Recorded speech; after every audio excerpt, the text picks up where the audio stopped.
The season for New Year's resolutions, and one of the most popular is dry January. People promise to sober up for a full month to start the year, and some people swear by it, saying it can work as a detox for your body. Yeah, our health expert, Dr. Payal Kohli, is joining us this morning to tell us a little bit more about dry January and how it all started. Good morning, Dr. Kohli. Good morning. Are you guys doing dry January? No. Wet January. Wet January it is. This is a week of celebration. We are not letting the resolutions get in the way.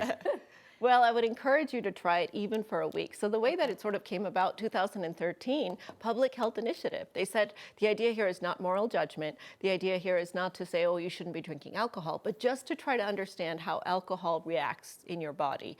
So taking a break for a month, which can A, make a habit, and B, it's kind of recovery time from November and December when you've been drinking more, can really give you a lot of insight. Where did this even start in the first place? Like, who was the first person that was like, I just want to take a good break and I'm going to coin it dry January? So the UK, this group, this public health group said, we're really going to start to decrease cancer because, as we know, alcohol is one of the most preventable causes of cancer. And they said, let's try this for a month and see if people can not drink alcohol. Now, what was surprising is that not only did it change your behavior, but it also had a lot of health benefits. So you saw that people started to lose weight, their energy was better, they slept better, they were less moody, they had less heartburn, they had fewer palpitations.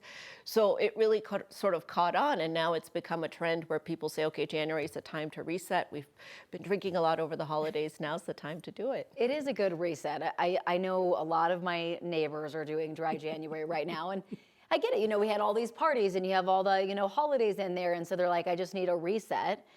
I'm not doing it. But they swear by the health benefits, like losing weight and like better skin, better sleep, all of the things. Clear mind. Well, and I'll say it doesn't even have to be the whole month. So if the idea of doing a whole month is really overwhelming or intimidating to you, do a week. Because we can start to see some of the health benefits emerge in early as a week. So the sleep benefits, the energy, the mood, the reflux, the palpitations. Now, when you go a month, you start to see the weight loss, more insulin sensitivity, cardiometabolic benefits, less risk of something called atrial fibrillation, reduced cancer risk. So the longer you do it, the better.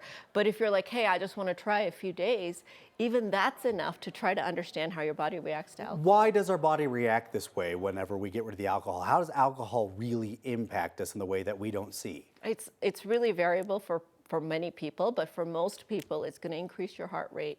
It's going to increase your blood pressure. So it's funny because I see patients in the office, I can actually tell when they've had a drink the night before. Really? Yeah, because their blood pressure will be higher the next day, and their body's in a slight, what's called withdrawal state. So immediately it increases your blood pressure, your heart rate. Of course, in the long term, it can cause those reflux symptoms I talked about, irritation and gastritis. It affects your sleep right away. So even though people say I sometimes have a nightcap to help me sleep a little bit better, the quality of that sleep that you're getting is so much worse that when you stop drinking that alcohol, you'll really see that energy, the mood level out, the sleep improve. Last question. I have noticed though, like sometimes when people do dry January, then they get crazy in February, right? Like even there was a point in time where I was like, okay, we're not going to drink during the week. But then on weekends, I'd realize instead of having just like my half a glass of wine, I'd have 3 because I'm like, oh, I got to make up for it. And then I can't drink again for 5 days.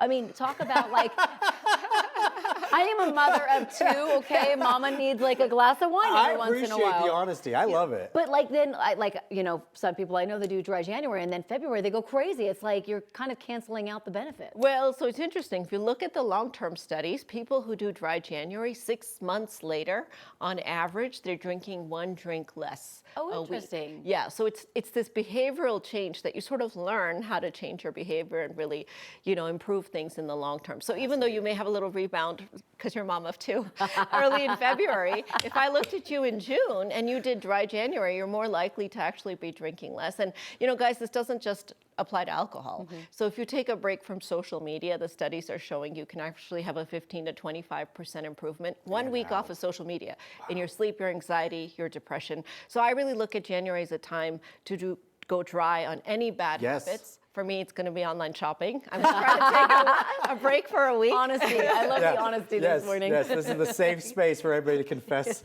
their habits. All right, Dr. Kohli, thank you so much. I'm going to start using that. I'm a mother of 2. I'm just going to start saying that to people. You need a glass of wine. Dr. Kohli, thank you. We'll be right back.